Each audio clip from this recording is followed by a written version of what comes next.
My name is Lisa Dysel. A very warm welcome to this morning's session. We'll be talking about self-knowledge, and we are joined by my colleagues, Mrs. Makanya, Dr. Kodisang, as well as Begin Zobe. We're just going to do an introduction to the speaker. Then we will be doing the presentation. As you are listening to the presentation, please feel free to post your questions in the Q&A. We will be attending to the questions after the session. As the presentation will continue, Dr. Kodisang will also invite you to share some of your reflections in the Q&A, so please feel free to do so. Mrs. Makanya will now introduce our speaker to us. Thank you. Thank you, Lisa. Good morning, ladies and gentlemen. It gives me pleasure to introduce our speaker for the day. She is a senior student counselor at Unisa and clinical psychologist. In her current role, she supports students through therapy and career counseling. Our speaker holds a BA degree, which is a Bachelor of Arts degree, an honors degree in psychology and criminology, a master's degree in clinical psychology, which she completed with a cum laude, which is a distinction. And she also has a PhD, which is a doctoral degree in psychology. All these qualifications she obtained from the University of South Africa. How proud we are to have her as one of our graduates. In her current role as a senior student counselor, she supports students through therapy and counseling. She is a registered psychologist with the Health Professions Council of South Africa and also an associate member of the South African Clinical Neuropsychological Association. Our speaker for today is very passionate about her commitment to supporting individuals in their growth and in their development. Ladies and gentlemen, it gives me pleasure to welcome our own alumni, Dr. Kodisang, to our virtual podium. Dr. Kodisang. Thank you, Mandu. Thank you, colleagues. You just helped me to listen and know myself better. I'm very grateful to be part of this presentation or conversation today about self-knowledge.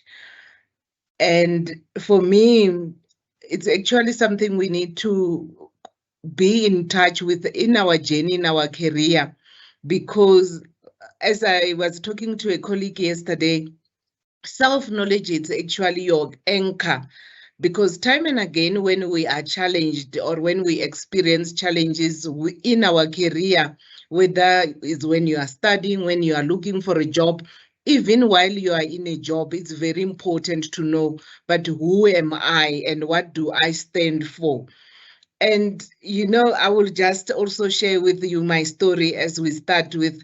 I am a qualified clinical psychologist, but for the past 2 weeks, I've been realizing that based on how I know myself, I can't work at a private institution like a hospital, but I'm very comfortable in working in a government institution or in an institution such as Unisa. And you might wonder why. And I have realized that I don't have the marketing aggression that one needs to have when working in a private hospital. And that gives me comfort to work at Unisa and to be comfortable that I'm serving people in a context that fits with how I know myself or how I prefer to do things. Okay, I hope we will really enjoy this conversation. I want to put it as a conversation because I want to engage with you, and you can also engage with me and all the colleagues that are available today. So let's start. Let's start by when you saw the communication that we will be talking about self-knowledge. What did you hope to achieve? Why did you take this time, which is an investment, to say, I need to be here today? What brings you here today? What are you hoping for? What is one thing that you thought you can gain from this conversation or presentation today? If you may, you can also post that on the chat box. What brings you here today? how come this topic of self-knowledge was intriguing or was attractive to you? If you don't have the answers now, think about it, why it was important for you to talk or to be part of this conversation. Lisa, would you want to say something? There's just somebody who said they just wanted to get to know themselves better. Thank you so much. My colleagues will let me know if there are people who are raising hands or who want to comment or who are posting, and that's important, knowing yourself better. And how do we know ourselves? And that's a very critical question. What is it that we need to know about ourselves when we are saying we are knowing ourselves better? And I'm hoping by the end of this presentation or this conversation, you will have some things to ponder about. And remember, knowing yourself is a journey. We are not like a garment that once it's done and it has got a label, that's it, we know this is a Delela and we can't name it something else. As you grow, as you get perturbed, you also get to understand yourself better. Okay, so if there is no comment in the chat, we can continue. We will continuously engage with what brings you here today. We know some of us are here because we want to know ourselves better. It could be a number of things that people are hoping to achieve today. Just before we continue, there's also somebody who asked, how can I get others to know me? Wow, that's very important, because I think for me, if we don't know ourselves better, it's actually difficult for other people to know you. As I said earlier on, I am a clinical psychologist, but I had to have a conversation early this week with somebody that I am a clinical psychologist who does not want to work in a private sector, who want to work in a public sector. If I didn't understand that about myself, when this person was giving me an offer, come and work with us, there would be a lot of money. Then I said, no, I am not that person for the private sector. But let's get to the ingredients of knowing yourself, or what are we talking about when we are talking about self-knowledge? It's very important that before we start, you have a pen and a paper. And I must tell you, I'm an old Unisa student who was trained or was studying where you have to write assignment and you must always have a pen and a paper. You know, we used to have envelopes, writing pads, and all those things. I know now we are digitalized, but it's very important that you have got something to write on. You will see as part of this conversation, we will stop to reflect. And it's important that sometimes we write things down. When we write them down, we are also writing them in our brain. So I will give you a second to sort yourself out so that you can quickly rush to get yourself a pen and a paper if you don't have it ready. If you still prefer that you will make notes on your phone or your tablet, I'm also quite comfortable with that. But just have somewhere where you can record important questions or one thing that you will take out of this session today. I really like this. Career development is a process, it's a journey. You might be surprised that when you hear me, I've got a PhD, maybe I'm called a senior counselor, but I'm still in a journey of career development. You know, once you said, I want to work for myself, I want to be an engineer, it doesn't end there. You can hear this week I was in a career development process, understanding why do I prefer to work in a public sector and not in a private sector. It's not something I had thought about before, but now as I know myself better, as I'm in a journey of growing, I also realize this is who I am. I want to work for myself, and the reasons you want to work for yourself. So career development is a process. As part of this process, you are continuously making career choices. You will understand that initially, most of us, we start by making choices about what should I study? Where should I work? What kind of jobs should I apply for? But it can reach a stage where you even think about who do you want to work with? What type of environment do you want to work for? The values of that environment. Sometimes in the early stages of our career, we are not thinking about that. At some stage, I was thinking, as long as I have a job and I have got a title of a clinical psychologist, that's important. But I realized, no, there is more. So it's a process, it's a journey. And we need to keep this process evolving so that we do not become stagnant and we get bored and we get tired, or you get burnout, or you get dissatisfied in the work environment or in your career. So we need to understand that this is a continuous journey. If you thought choosing your qualification, you have done it all, I must inform you today, we are in a journey. This journey have got ingredients. To a colleague who said, you know, how do I know myself? How do I help people to know me better? In actual fact, you also need to think about the career choice as an ingredient, but that's the same with regard to you as a person. You have got ingredients. You are like this apple, which have got different aspects of your life. So even when you are choosing a career, you are looking at a number of aspects. Sometimes you are not aware that this is because of my interest that I'm doing this, or this is because of my values, or this is because of my support system. So you must understand that your career is not just your qualification. The fact that you are doing a BA, a BCom does not mean that's a career. You need to consider all the ingredients to make sense of your career decisions. So what are we talking about when we are talking about these career choice ingredients? Some important things about career choices. We spoke about the ingredients before, which maybe Lisa, just go back for a second.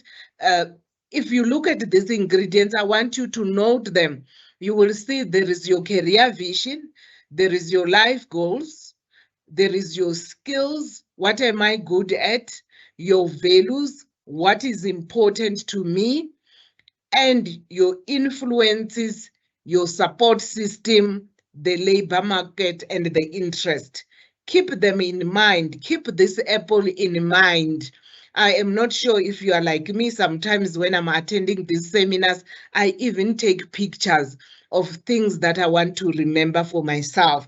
So if at this stage you even want to take a picture of this apple with all the ingredients, you can do so, because this is very important. Time and again, as I'm talking throughout the presentation, I will be referring to different aspects of these ingredients. We can now move to some important things about career choices. You do not make career choices on your own. You know, I know a lot of us will be saying, no, I made a decision for myself. My parents didn't choose for me. Yes, they might not have chosen for you, but there will be an influence. Sometimes it's not that direct. So we must understand we do not make career choices on our own. You are influenced by your environment, directly or indirectly. Your parents, your husband, your wife, society, economic circumstances, political circumstances, school, and the church. All of these factors or your context also affect your processes of finding a job.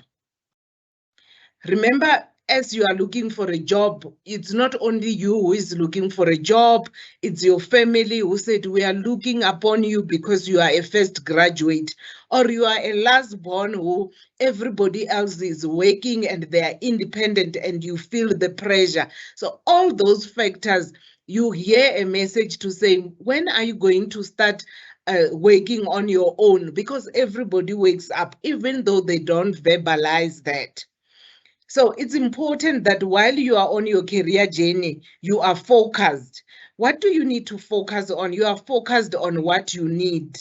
You as a person, you need to focus on your needs, or are you spending too much time thinking about the pressures of all these aspects? Why are we talking about that? Because some of us, we become so paralyzed because you are feeling this pressure that, sure, it's 3 months down the line, I haven't got a job. What are my parents saying? What are my siblings saying? I feel like a burden. So the same applies when you are looking for a career that all these factors impact on you. It also impacts on you when you are looking for a job. And sometimes you don't understand. It's not actually my need. I'm okay that I'm not working. I understand the economic context that things won't happen quicker, or the political context. But for other people, they are like, you just graduated. When are you going to buy a car? Because everybody else has got a car. You need to understand, what do I need and what do I need to focus on? And remember, when you make career choices, you don't make it on your own. And this is important so that we understand what is it that is impacting on us in our career journey and also in our development, whether looking for a job, whether looking for a learnership, making a decision, must I complete my degree and go to postgrad, or I must first start looking for a job? Whose need is it? Which voices are you hearing and whose voices are you hearing? So you will see in this presentation, you are in the middle and there are all those aspects, the school, the parents, the culture, the society, the church. To show you how important it's all this aspect, I was talking to a colleague about this issue of working in a private sector or a public sector, and a colleague told me, but you know that as long as you continue to work in a public sector, you are not going to be rich. So there I am influenced by my colleague who values money. So in making this career decision, I must know how her voice of saying, if you are in the public sector, you are not going to be rich. And I must also think about myself. What do I need? Do I need satisfaction in the job environment, or do I need a lot of money? Think about that. What is influencing you and what do you need? Now we come to this self-knowledge. What are we talking about when we talk about this self-knowledge? Because that's what we are here for. You must remember, self-knowledge refers to knowing yourself, including your personality, your values, your beliefs, your skills, your strengths and weaknesses. So who are you? What are you good at? What are your weaknesses? What are your strengths? But furthermore, you also need to have a deep understanding of personal goals and aspiration, as well as an exploration of your passion and interest. When I talk to people a lot, they talk to me a lot about the interest or the personality, but they forget about their values, their beliefs, and their skills. You know, I'm such an extrovert. That's why I want to work with people. Or I just have a passion of working with people. That's why I want to do social work. But that's not enough. You must understand your values, your beliefs, and your skills, as well as your strengths and weaknesses, also forms part of knowing yourself. We are very comfortable to talk about our strength, but we tend to shy away when we talk about our weaknesses, not understanding that the weaknesses also impact on our career development. If you don't know yourself, you can find yourself in a position where you live other people's life. I earlier on spoke about other people's voices. In the conversation with my colleague, her voice is very loud and clear. If you want to be rich, you need to work in the private sector. And if I'm not clear about who I am, I can actually start living that voice because I don't know myself. Knowing yourself grounds you. It is your anchor. It can be the one thing that grounds you as you are navigating your job search. It eliminates the voices of self-doubt and fear when faced with difficulties. This is very important because instead of me somersaulting the whole night, I am very comfortable with the idea that I will not make the same money like my colleagues is making, and the idea of her being money being important and self-fulfilling, it's not my idea, but I'm able to look at what is fulfilling for me. What is it that is important when I have money? How much money do I want? What is the role of money in my life? So that is my anchor. So I'm comfortable. In her eyes, I will be seen as poor, but I could see myself being rich based on the value system. And this is a form of self-care. Why is it a form of self-care? It helps you understand where are you going and what do you need to get there. And for me, I want to mention to you guys today that this is an ethical question. This is also an integrity question. And I really have to mention it as a University of Higher Learning and as Unisa that we want to be responsible in our society.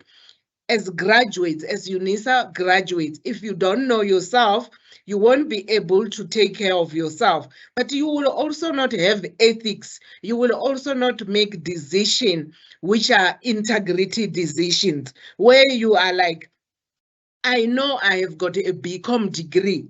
So even now there is a position where they need a teacher. I am not going to get somebody to print for me somewhere in the streets of Pretoria or Durban or Joburg a degree in teaching so that I get a job. I know where I'm going. It's in the economic and management sciences, and you are able to take care of yourself, because just falsifying that qualification, you know you are not protecting yourself. You're gonna live with guilt, and then you also exposes yourself to more trouble. But also you are able, self-care is about, this is where I'm going and this is what I will focus on. But when you start running around, then you are not able to take care of yourself, because also you are not living yourself, you are living other people. We can proceed. This is very interesting for me. So where does self-knowledge fit in? I had already started that self-knowledge fit in because of the issue of career management. And what is this career management? It's an intentional management of work, learning, and other aspects of life through reflective evaluation and decision process. It's the ability to take control of your professional life, plan your career path, and actively pursue your goals. So career management fit into self-knowledge, because if I have to be very practical, it's like if you decide where you are, that you are going to Durban, and you go to the nearest station, you can't go there and start asking, is the bus to Mpumalanga, is the bus to Cape Town? It means you will start asking whether there is Greyhound, Intercape, or different forms of buses or brands. In each and every counter, you will be asking, how much is the bus to Durban and what time does it leave? Then you are managing your trip. You know where you are going. You know what is your need, is that you need to be in the beach in Umhlanga Rocks in Durban. So you are even managing everything related to that. And you can't do that if you don't engage. You have not asked yourself, I am tired, I need a holiday, where am I going? So in our career management journey, as we are studying, you are even asking yourself, how does this impact on me? How do I enjoy this? How does this make sense to me? What does this mean about me? So you even discover yourself even through your studies, through the discussion. As you are managing your career, you are also managing yourself. So in this career management, we have got the following that are very important. The first one is the self-management skills, which again links to the self-knowledge. This is about your values again, your interest, your abilities, your skills, and to develop a clear action plan to achieve your objectives. You need to understand what is it that I need to work on in order to manage my career. What are the most important things that I'm struggling with? It could be I struggle with asking for help, and in this career that I'm in, I can't work independently.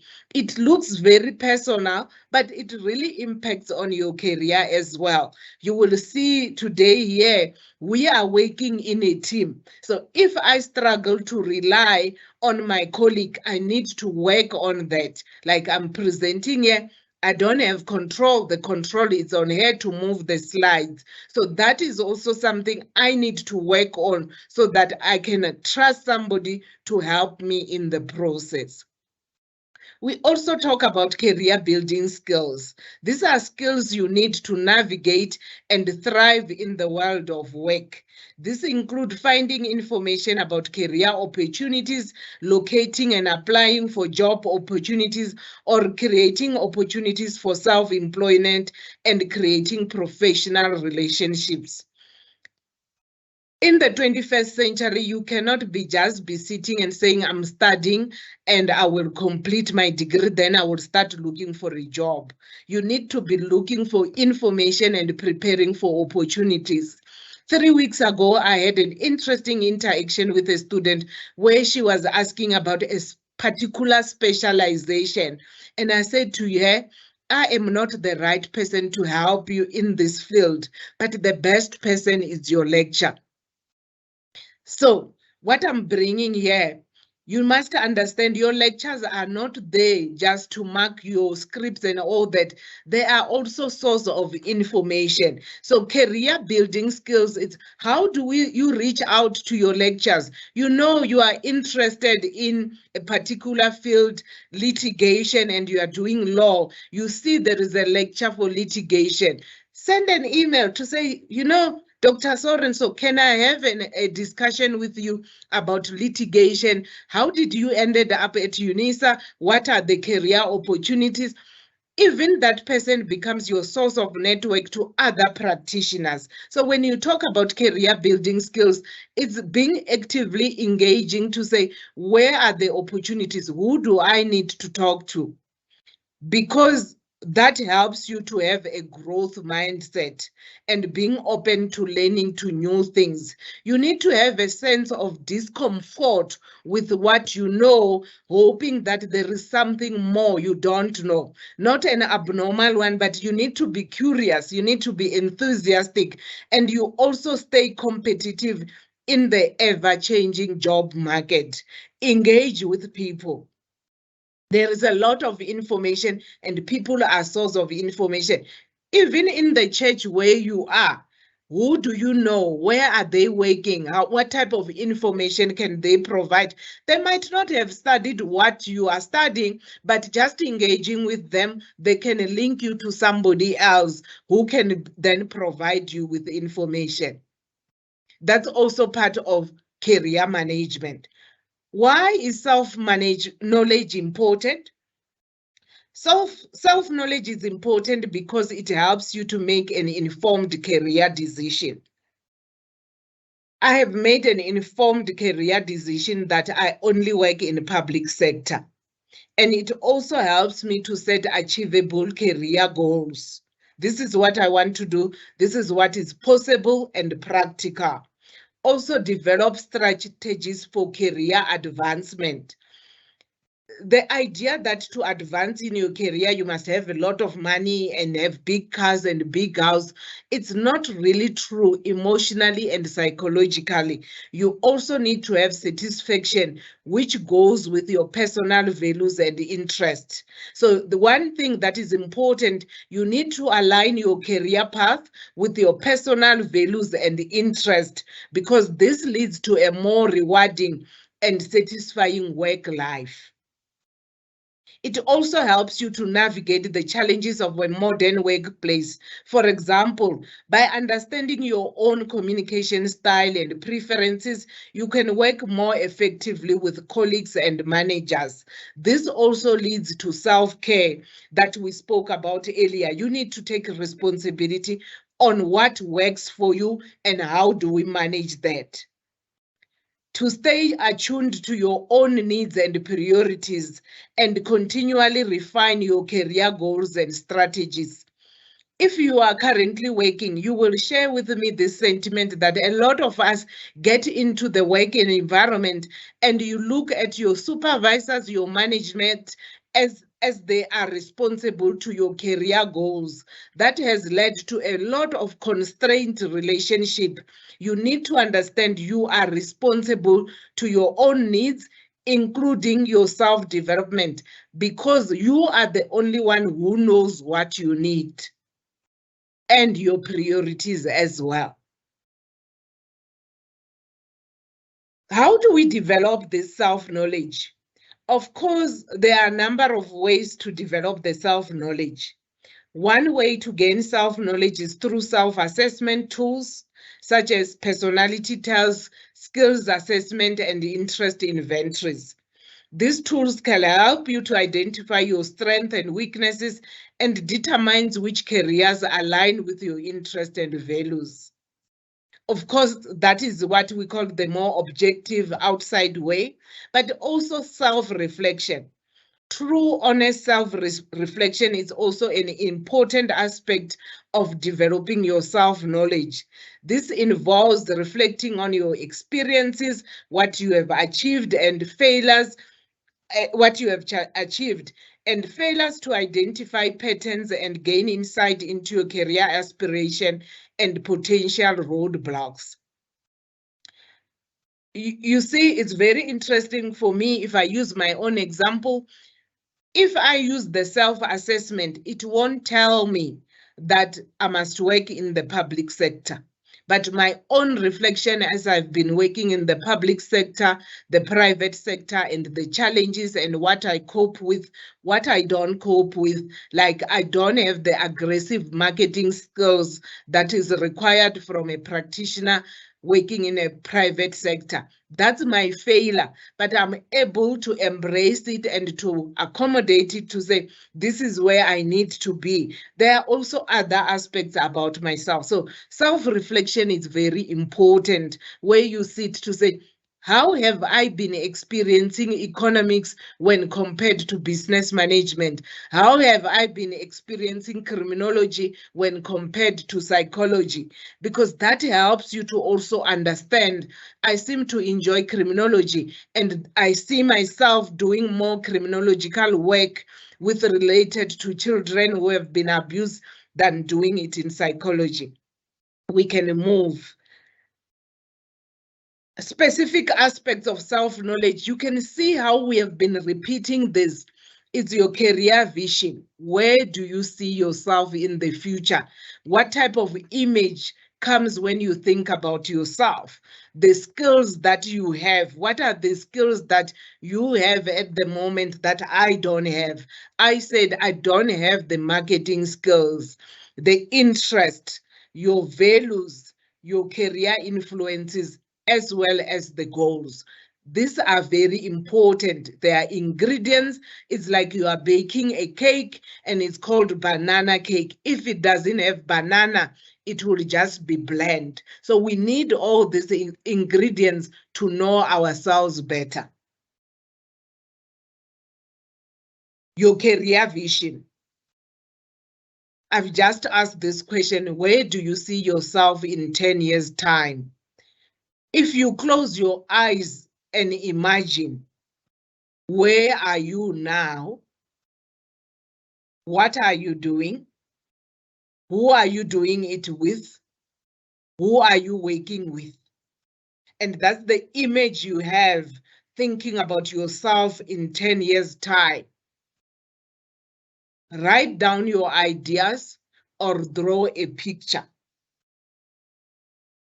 Just a minute to think about this.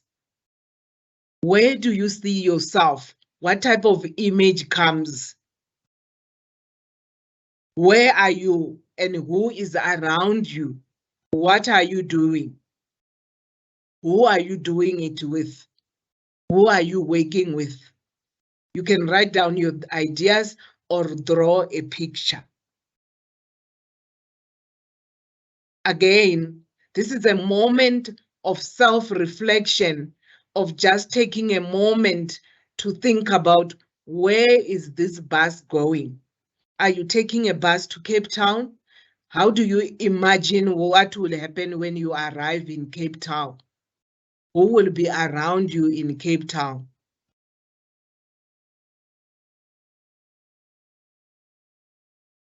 I can imagine it can also be overwhelming for now. Maybe the idea you had is just that I wanted to be an accountant.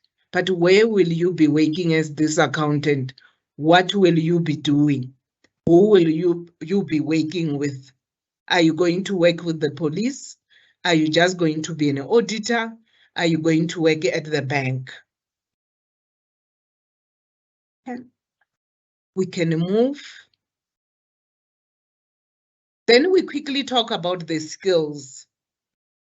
Remember, the skills are abilities you have developed and you can use effectively. You learn skills from your experiences, voluntary, paid or unpaid work, family and community responsibilities. I must also add, you learn your skills also through your studies. As you are studying, you now know how good you are with regard to writing or to making research. That's also an important skills. There are basic skills that are important when working within a fast-changing society, which include communication skills, the ability to write, to create online content, communicating visually, and evaluating information. Another thing that is important is social intelligence. That means connecting meaningfully with others and wanting to make a difference. We cannot forget teamwork. Negotiating, motivating, and engaging with diverse groups, both online and offline. But we live in a world where we need to deal with problem solving and novel thinking is very important. That means creating unique solutions to problems and applying new ways of thinking in your environment. We also need to manage information, which is filtering and making sense of information. You will learn new skills in each module of your qualification. This can help you to be employable and improve your contribution to your community. You need to connect what you learn at university with what you can contribute to the workplace and community. As you study and develop your skills, your frame of reference will expand and you will become aware of more opportunities. So it's important that you don't wait for completing your degree. Each module contributes something to you to deal or contribute in solving community problems. You don't need to shy away. You need to take healthy risk, even if it means engaging a school, engaging a clinic. I have just learned this. I want to come here every day for 10 minutes just to briefly present this issue to the community. That means you are even developing yourself more, but contributing to the society. The activity we could think about is think about your life experiences so far, whether work, volunteering, school, studies, or personal, and answer the following questions. What skills do I have? What skills do I need to develop related to kind of opportunities I'm hoping for? How will I develop these skills? If you know you struggle with research skills, how do you dedicate the first 3 months of this semester in developing that particular skills? You can use this ONET website to identify job titles related to the skills you have identified. This is important, your interest. Interests are important to our choices. since choosing a career and qualification linked to your interest can encourage you to be eager to learn more. It may also contribute to your motivation. For me, interest, think about even when you are very sick and you are given this medication that is very bitter or to swallow, sometimes you will stop taking that medication. In your journey of your studies, if you are not interested in what you are doing, it discourages you and you don't have motivation.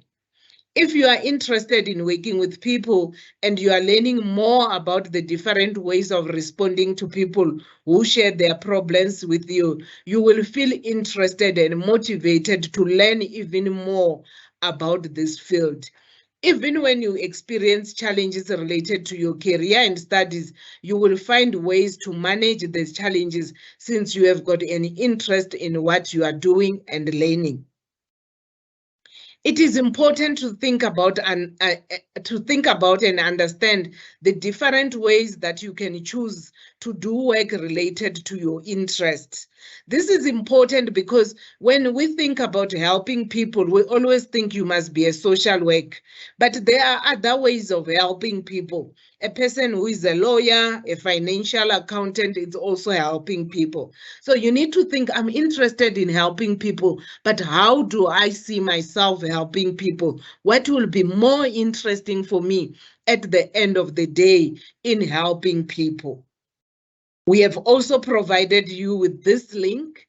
You can take a picture again. You need to try this link, linking your interest to Unisa qualification. This will help you think about your career interest and how these are related to your qualification choice. In addition, you can find more information about the career and study options related to the different interest field. We are now in a different circumstances. You don't need to study teaching to be a teacher, or studying teaching does not also limit you that you will be teaching in a normal classroom. You are aware now there is online teaching. So do you want to teach on a face-to-face? What are your interests in this teaching? Do you want to teach the young one, the old one? So think broadly about, but what do I want to teach? Do I just want to teach somebody to use a phone? That's also teaching. And you need the basic skills of how you teach someone to use a phone. The values. I think in a country where we live in, where we are struggling with a lot of challenges, values are very important to our graduates. Think about the beliefs and principles that guide your professional decisions and actions. They reflect what is important to you in your career and can influence your job satisfaction, career goals, and overall sense of fulfillment. But for me also here, it talks about your role, whether you work for yourself or you are serving. Some common career values include autonomy. Do you enjoy working where you have got a sense of independence and you can be trusted? Issues about creativity, where you desire for opportunities where you can express your opinion, ideas, and solution. The idea of growth, the desire to continuously learn, personal and professional development. Remember, if it's your values, you also take responsibility for this. You don't outsource it to other people that my supervisor must ensure that I grow. You have got a plan. When I get to the work environment, I will start studying. This is what I want to do. The desire to help others, having a positive impact on others and contribute to a greater good, maybe compared to making a lot of money, being rich or being successful. Again, the sense of independence, the desire for freedom to work in your own way without being micromanaged. Also, integrity, the desire to work in a way that is aligned with your values and principles, even though nobody can see it. Recognition, the desire for acknowledgement and appreciation for your contribution. Security, the desire for stability and financial security. You must remember during COVID, there were a lot of teachers, nurses, and all that who said people used to laugh at us to say we are in public service, but they were the most people who were guaranteed their salary, unlike people who were consultant, freelancers, because when everything shut down, they could not make income. So think about how much is security more important than autonomy. What type of environment would I want to work in? And all those things play a role in your decision. Complete the following sentence to understand how your values influence your career. My life is meaningful when? When is your life meaningful? What is your idea of your life being meaningful? I feel valued when? My career is meaningful when? Because those things are very important.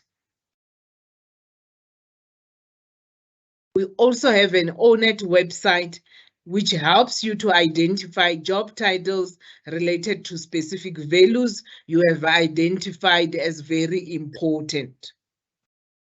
We spoke about influences. We are talking here about factors that shape and impact your career decision and path, sometimes without even you being aware how much they are impacting on you. They can come from a variety of sources, including internal factors such as your values, interests, and skills, or external factors such as societal and cultural norms, family expectation, and economic factors. I always look at family dynamics, that the family play a different role in the decision making of the firstborn and also the lastborn and the middle child. In most families, the firstborn have got a lot of pressure to make it because he's serving as an example, and maybe even the finances or the economic or social situations at home puts a lot of pressure without even parents saying anything. Most people will say, I can see my parents are struggling and sacrificing. I want to make something out of it. So that's already the pressure that comes, even though the parents would not be saying anything. Some common career influences include family and social support. The expectation and support of family, friends, and social networks can influence your career choices and decision. There was a time where everybody wanted to do IT or CA. Nowadays, everybody wants to become a lawyer or a teacher. So it's coming somewhere from the family and community. Education and training, your level of education and skills that you acquire through training and the experience can impact your career opportunities and advancement. How far do you want to go? Are you studying a higher certificate, a degree, a diploma? Do you want to study further? Economic factors. The state of the economy, job market, and industry trends can affect the availability of jobs and the level of competition. When I have conversation with a lot of people who are doing education, they are saying, I'm guaranteed a job. It's a second qualification. I've been struggling to find a job, and people who have studied education are getting employed. So that is influencing career decision. But also this is important for now, as you are looking for a job in this global economic meltdown.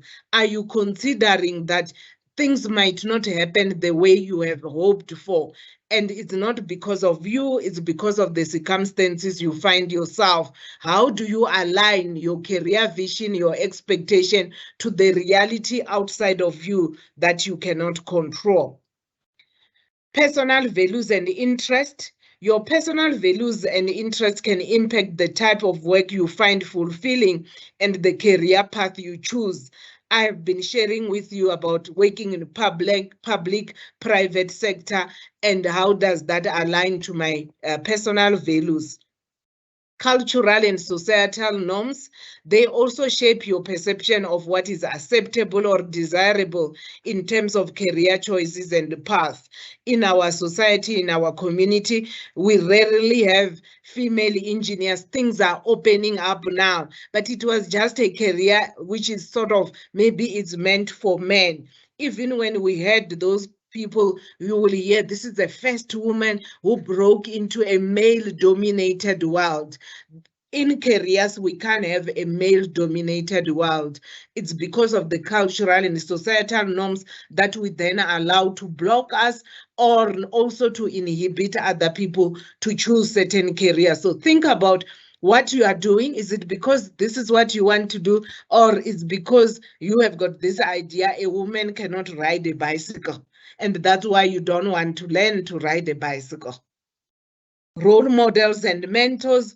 Positive role models and mentors can inspire and guide your career decision and provide valuable insights and advice. Our teachers, our uncles, our fathers, our brothers. I know somebody, the whole family, they are doctors because they just saw the dedication of their parents in helping people, and they chose, we want to join them in helping the community. We also have things called chance events. This is times when something happened that you did not plan for and you could not control, but that impacted on your career. Chance events could be events that are positive or negative, but either way, they impact on your career. Okay. We have got an activity that you could think about, reflect on, think about how other people, events and things have influenced you in terms of your career choices. Social influences, environmental influences, and time.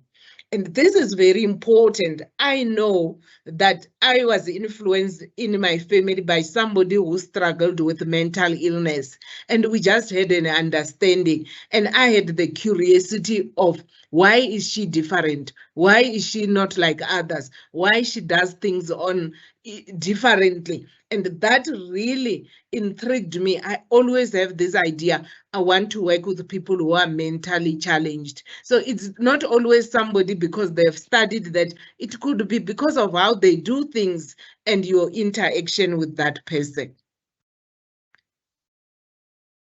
Okay. Then we come to your goals. Setting goals is an important part of intentionally building your career. Here are some steps that you could follow to help you set your career goals. First, evaluate your current situation. And again, we start by evaluating your skills. What type of skills do you have? What type of skills do you don't have? What are your strengths? What are your weaknesses and your values? Consider your past experiences and what you have learned from them.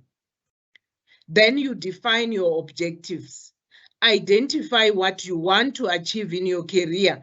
This might include your short-term goals, such as acquiring new skills, and long-term goals, such as achieving a leadership position or just being self-employed, or even talking to people about getting more information. Make your goals SMART. The SMART principle means they are going to be specific, measurable, achievable, relevant, and time-bound. This is what I'm going to do and when. Next week, I want to send an email to Ms. Makanya to find out if I can do this research. Also create an action plan. Break down your goals into smaller actionable steps, what I just said. Determine what resources you will need to achieve each step and create a timeline for completion. It's also important to review and adjust. Regularly review your progress towards your goals and adjust your action plan as needed. As you get more information, as you become aware of certain things, review your action plans and your needs and your career goals. It's quite normal. Think about, what else do you need to know? Who do you need that information from? What else do you need to know? Who do you need to talk to? How will you find this out? Do you need to talk to your lecturer? Do you need to talk to your parents? Do you need to talk to your cousin? Do you need to talk to your pastor? Do you need to talk to your grandmother? Or do you need to go to Google? How will you find this out? I really want to thank you for this interesting conversation. And if we can engage, I think my part is done. There is a colleague who will be taking over the Q&A. I'm still here to engage with you. We managed this presentation so that we've got almost 30 minutes to engage, and you can start posting your questions. You can raise your hands so that we can really talk to each other. I thank you. Thank you very much, Dr. Kodisang. So I'm just going to go through the comments so that we can see, how we could respond. So just in terms of, at the beginning, you asked, why am I here? So somebody also just mentioned that they want to improve on themselves. So getting to know themselves, how can I get others to know me, improving on myself? Those were the things that those who are attending wanted to know more about. But there is a question here that I would want to ask if you could maybe comment. Anonymous is asking, how can I get help to feel people, how can I get people to feel comfortable around me? I think that question, I was actually going back to the person who posted, so how do I help people to know me? And there is another aspect, I think it leads to this. After this self-knowledge, there is an aspect called self-confidence. So you need to be comfortable and be confident with who you are, because that's when you help people to say, no, I understand, but that's not me. I can't do that. So when you know yourself and you are comfortable, this is who I want to be, it also makes it easier. You give yourself permission to let other people know this is who I am. And it links to the question of how can I make other people comfortable? Because I think I would still invite you to engage with you more, because what makes people uncomfortable around you? Is it because they can see you are reserved? I always say to my colleague, there are times when I'm talking to somebody, I feel so scared I'm gonna hurt this person, because how this person comes across, they look fragile and wounded, and it's like the person already say to me, please don't hurt me. And then I become withdrawn. I can't be myself as well. So we need to work on what is it that you do that maybe you are not aware, that people then get that message. Sometimes we also have a lot of pressure to fit in, and people are sort of uncomfortable because you are so overwhelmed, they don't know what to do with you as well. So again, once you are comfortable with yourself and you can just be, you understand this is who I am, this is what I prefer, this is what I need to communicate. Sometimes you don't even need to communicate it verbally. How you live and how you do things, you just show the next person, this is who I am, this is what I value. I will give you an example. Where I work, everywhere I always make people aware that I'm not corrupt. I don't do any corruption. So even when a person would not ask for bribery or want to bribe me, they won't even get there, because in my conversation with you, I will easily make it clear, this is who I am. I don't support corruption. I don't stand for it, whether it benefits me or it doesn't benefit me. And people will become then very comfortable that, okay, If I want to be corrupt, I'm not choosing her, I will choose somebody else. So even difficult conversation needs to happen when you are making other people aware of who you are, or even for yourself, you need to be comfortable with having difficult conversation. Thank you. So the next question would be, how do I approach people without making them feel less of themselves? The question is, and that, remember, for me, and I'm sorry because I don't have enough information on your interpersonal style that makes other people to feel less. But in my work, I always say to people, sometimes the intention and the impact, you don't have control over that. So your intention could be you are this person who is very clear, but maybe you lack emotional sensitivity to then you make people doubt themselves or less of themselves. So we need to understand what is it in your dynamics that you end up making other people less of themselves. Is it because of lack of emotional sensitivity? But the other one that I enjoy personally, it's what in psychology they say a projection issue. When you feel uncomfortable with yourself, and you have got a strategy to hit first, where you take over and you camouflage your own sense of inadequacy. So I will use this example.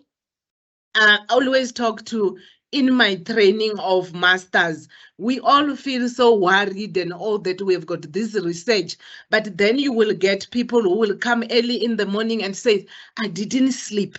I slept at 2 a.m. My research is in chapter 3 and what.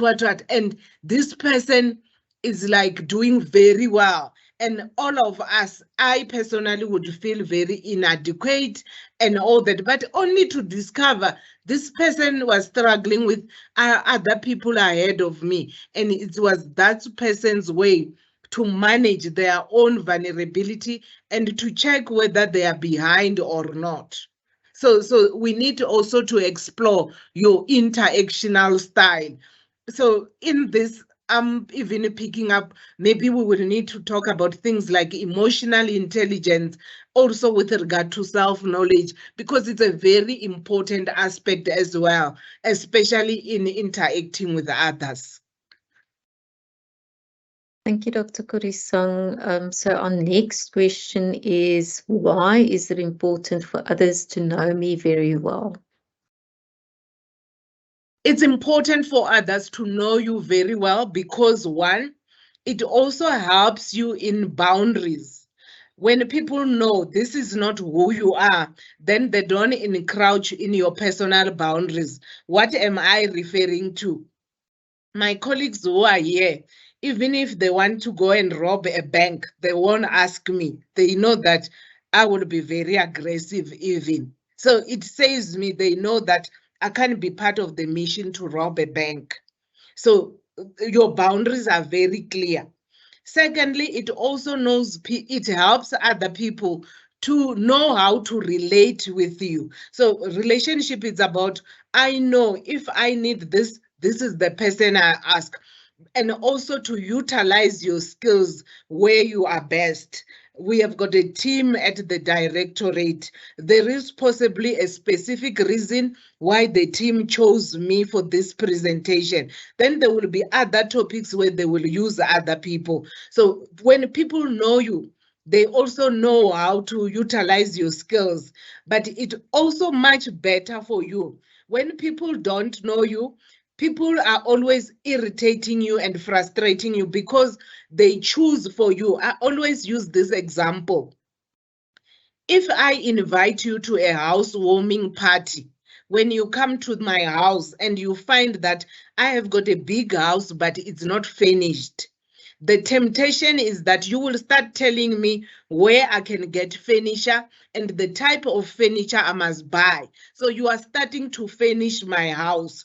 But the likelihood is that you are furnishing my house with things that are your taste, but not my taste. So when other people know you, they don't furnish your house because you have told them, this is the type of furniture I like. It's Italian. If you are a pure African, they will find you with mattresses, the mat made from wooden and all that. Then you have helped these people. I've built this house, but this is how I choose to furnish it. While you leave your house open, people will just, spontaneously tell you, yo, you must go to Italian. If you can put this light like this, if you paint it in yellow, but all that is not your taste. I hope I gave this example to help you to make sense why it's important to know ourselves and help others to know us. Thank you. There were 2 comments here, but I'm going to make an assumption and also pose them as questions. So somebody said that they are still confused till today, and then another person commented that they're not sure what their actual passion is. So I guess a related question would be is that if you would want to explore, or if you would want to get to know yourself in terms of the things that you feel passionate about, what are some of the ways that we can go about doing that? I think for me, even before I go to ways, for those 2 people, I would want to even engage them. What makes it difficult that they are confused? Because you know what I believe in, or in my experience of working with people, sometimes this is who I know I am, but other voices have taken over, that I can't make sense between other people's voices and my voices. So I appreciate the honesty that these people say, I'm still confused.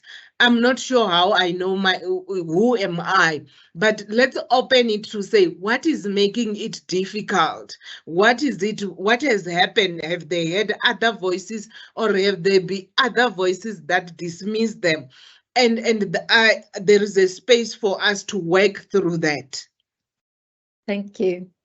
Okay, Rachel shared with us, I'm stuck in a workplace where I feel I've achieved what I can achieve. I can see now that I need to change direction. However, I'm so lost. I flip-flop a lot and I have no idea where I want to go or what I want to do. How can I make a proper decision when I self-reflect? I've tried to self-reflect, but I'm not getting anywhere. I feel like I changed my mind because of outside influences. Other people take certain paths in their careers and I'm tempted to follow that path. How can I make a decision for myself? Is it normal to be influenced by other people's choices? And to what extent is this influence acceptable? Sure. Rachel, I really want to appreciate your vulnerability and honestly sharing with us. It's very normal what you are going through, but the issue is that I can imagine where you are constantly uncomfortable because your voice talks. Your voice says, I want to change. This is where I am. But the difficulty is you to start taking those healthy risks because of what the voices are saying. I would still invite Rachel so that we work in the journey about her fears. What are the voices saying she will fail? Because I was talking to somebody this week who said, this is where I am and this is where I need to go. But because the person next to me want to go to another place, I immediately took a detour. But when I took this detour, I realized I'm completely lost. And the pressure, the frustration. So Rachel is one person who can benefit from individual to start engaging. What are your fears? How can you manage that? And how do you then also listen to your voice and allow your voice to say, let's rather fail ourselves rather than living other people's life? Because I can imagine psychologically and emotionally, it creates a lot of unhappiness. And it's normal. We live in a society where it's so normalized that we leave other people's voices without even being aware. But the one thing that from a psychological point of view that we see that you are not leaving your voice is the emptiness, the sadness, and the sense of not being fulfilled because you are not where you need to be. So I hope at the end of the seminar, my colleagues will share the details. I personally would really want to engage with Rachel, but there are a lot of colleagues in the directorate where we can support each other and understand your fears and also start exploring where do you want to go. It's possible. I think some of the colleagues here, myself as well, I started my career in the same directorate as an admin assistant, and I had to study. But at some stage, I have to make a very difficult decision where you are earning and you must go and study further and you resign, not knowing whether you will pass or not. But I had to listen to my voice. Luckily, at that time, even the voices around me were encouraging me, go on and do that. But some people will say, are you crazy? How could you leave the job and just to go and study? What will happen if you fail? Where will you find the job? Thank you. I will definitely be sharing our contact details. So in Rachel's case, as well as anybody else who's on the platform, if you'd like to contact us for follow-up sessions, I will share the contact details with you. Okay, so yes, also an interesting question. Anonymous was asking, how do I become self-confident when there is tradition or cultural norms involved? And I would even add things like, gender roles. So how do you become self-confident if there are those norms involved? When you ask that question, Anonymous, you just remind me when I went to my first class of masters, my supervisor then, who was from Shitonga culture, looked at me and you said to me, you Venda girl, you're gonna struggle. Because I know in your culture you have been raised to be respectful. How will you confront people in therapy and all that? And in the journey, I actually learned how to be contextual. So there are things I have learned, and I'm very cultural sensitive. There are things that I have learned. I have to apply them when I go to Venda, where I was born, where I was raised, because it's expected of me there as a daughter, not as a psychologist. But there are things, the same things, I will not do them at all in my role as a psychologist. So part of helping you to have the self-confidence is also to contextualize, and it's not to disown your culture. It's just that if you are not appropriate to the context and apply specific things as required by the context, you might feel like your culture blocks you or your culture inhibits you to do certain things. But it needs maturity to descend to say, it's not, there is always a culture everywhere. This presentation for this hour and a half, we created a particular culture. We might not have discussed it, but we had a particular culture for this context. It's not applicable. If I was using my culture, I could be wearing a muwenda and half of my part naked. It's very culturally appropriate, but you guys were not going to bear with me in this presentation. But it's not, I still do that and feel very confident, but I could imagine I was going to be very worried about feeling exposed and sort of naked and inappropriate because I applied certain things in a context that is not appropriate. So it also needs you to work on who you are, things that has happened. I know with our tradition and culture, there are certain things that we tend to look down on ourselves. And as an individual, you need to give yourself freedom and a permission to do certain things. And it's not easy. I'm talking about it as if it's very easy, but I fully acknowledge and understand that has got a lot of impact on certain people. So we can also work on that so that you can liberate yourself. You don't look at yourself based on your culture. You look at yourself also based on yourself as a person and who you want to be. Somebody's looking for me. Let me drop the call. Thank you. Thank you. So our next question, also anonymous. I'm not sure if this is the right question, but why do parents love choosing for us what to study? This is very draining. And when we end up not performing well, they also put the blame on us. Why? You know, there are a number of aspects. You know, I don't know which background you come from, but I have come to also have empathy towards parents because, you know, parents carry this responsibility towards a child where if my child does not succeed, it's like I have failed this child. And with that good intention where they think, let me choose teaching for her or for him because he is guaranteed to get a job. They choose teaching, whereas you want to be just an IT buffer. And you end up not succeeding. So their worst fears becomes a reality. But it comes from the tendency that parents take over a lot of responsibility. And it needs us to have different conversation. I hope because you are drained and emotionally frustrated, you will not do the same for your parents.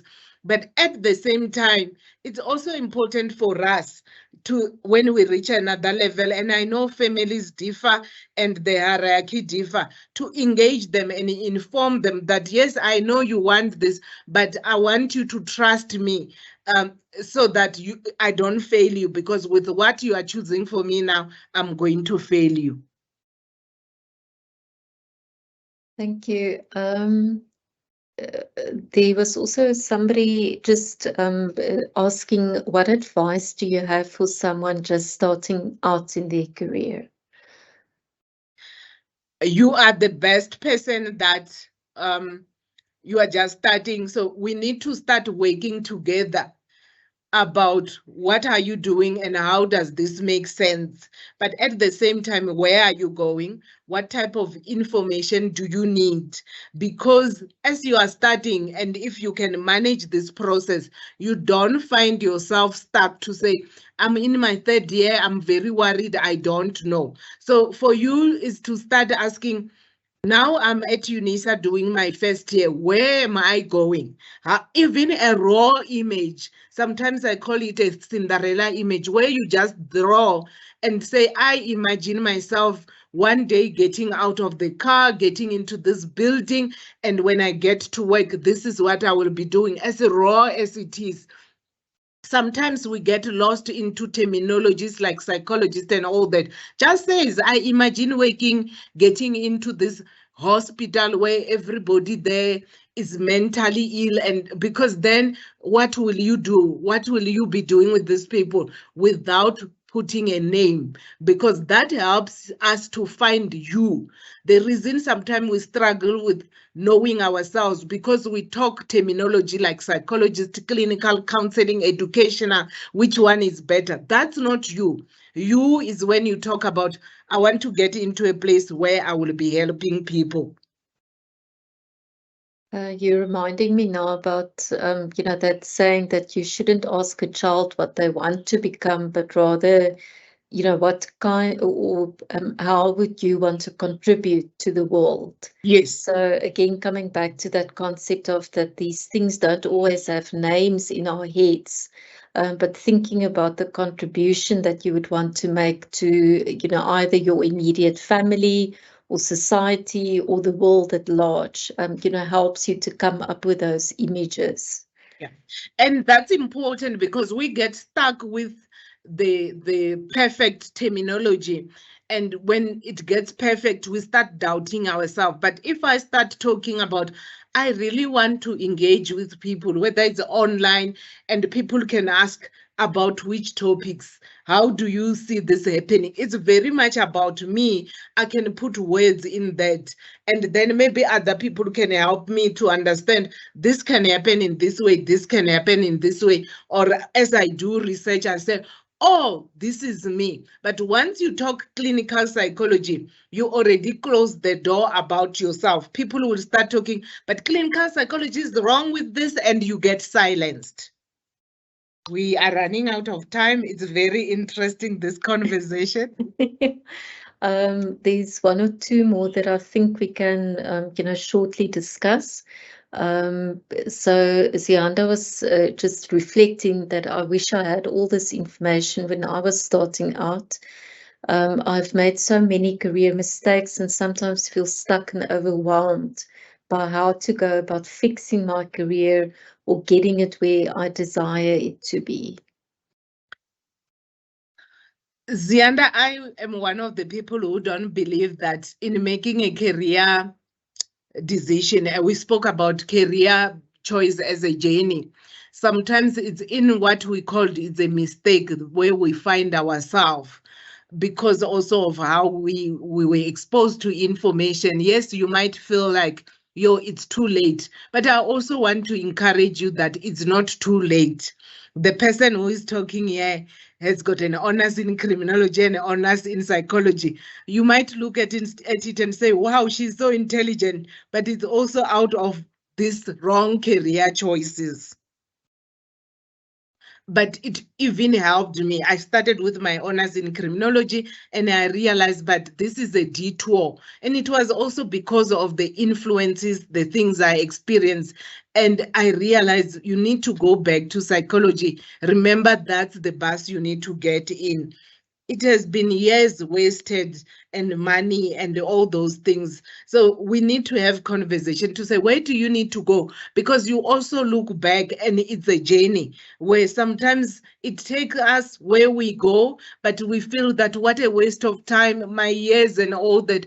But it also helps you to know yourself better. But I know emotionally as human beings, because we want to make perfect decision, everybody seems to be making things right. We can beat ourselves up. But where you are now, maybe it's a confirmation that you need to start looking at your career journey and make different decisions. Okay, there are some comments that I'm going to read out. Then you could also just advise me, Dr. Kodisang. But I feel that these are also those that can benefit from talking to us individually. So somebody was mentioning that they are at a crossroads at work and I need to determine if I'm listening to my voice. If not, how can I rectify that? Yeah, I agree with you. We are inviting the person who posted to come, because we also don't want to be personal in a public platform. And I'm very grateful that this presentation have intrigued or have met you, what some other people will say at the point of your needs. You needed to hear this and thinking this talks about the decision, but let's extend this. We talk about it's a process. This was just an event as part of the process that we want to be part of. We want to personally hold your hand as you summit the Kilimanjaro. So we are inviting you. I know, I was sitting here, Lisa, and I'm like, I know how the diary looks like for this Dr. Kodisang. As I'm inviting these people, I'm even personally making a commitment. If you want to talk with me or with Lisa or with Ms. Makanya, engage with us, book with us, email us so that we can continue with this conversation. Thank you. Yes, definitely. Just want to make sure that we're not leaving anything behind. So those we are now, we need to end off the session. So I think at this stage, I would want to appreciate everyone who took the time to post their questions in the Q&A. As I'm sharing the contact details for our directorate and for us, please take time to connect with us, to let us know what you need, so that we could have conversations. Something very important to understand also about our services is that we are there to support you throughout your study journey, but also beyond. So even if you feel that you would want to talk to us every week or every second week, we are available for those things. I just want to go back to our slides. So just our contact details. In terms of this presentation itself, we are inviting you to send us any feedback or suggestions that you have. If you've got any other topics that you would want to learn more about, please do so by sending an email to Mrs. Mandu Makanya. I've put our email address there. It's counselling@unisa.ac.za. Also a link if you would want to rather make an appointment with a counsellor on Microsoft Teams. That is the link that you can use.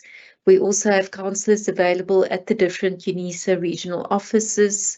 So again, by using that link, you will be able to get to the regional page where you could then get the contact details for the counsellor at your regional office. This recording of this event, as well as any other online presentations, we post on our YouTube channel. So again, inviting you to go and visit us at youtube.com/Unisa Careers. You will see that there are a lot of presentations that we previously recorded and published there that might also just help you on your journey. And then, of course, our website at unisa.ac.za/counselling that you can use to explore the different resources that we've made available for you to support you in terms of your career, your study skills, as well as your personal development. Just a reminder, this event that you possibly saw on my Unisa, we will be having further events in March on the 23rd. We are looking at Why Am I Here? Career exploration for first-year students. Then the 28th, maximizing opportunities with your online profile. And then on the 30th, job searching in a changing world. So if you go to the My Unisa events calendar, you will find the links that you need to also join us on those dates. And that is it from my side. So I'm going to invite my colleague, Mr. Beki Mzobe, just to do the formal thank you before we end off our session. Thank you, Beki. Thank you so much, Lisa, and good day, everyone. My name is Beki Mzobe, as Lisa indicated. We have now reached the end of today's sessions. So I take this opportunity on behalf of my colleagues and the organizing team of this event to express my sincere thanks to our guest speaker, Dr. Kodisang. Thank you so much, Dr. Kodisang, for sharing your professional knowledge, your expertise, personal experiences with our students. Your presentation was very insightful. I'm also judging this by the number of comments that are posted by our students. It shows that they enjoy your presentation. I personally learned a lot, especially when you highlighted the importance and benefits of self-knowledge or self-awareness in the journey of career management. I have no doubt that our students are also sharing the same sentiment. Thank you so much, Dr. Kodisang.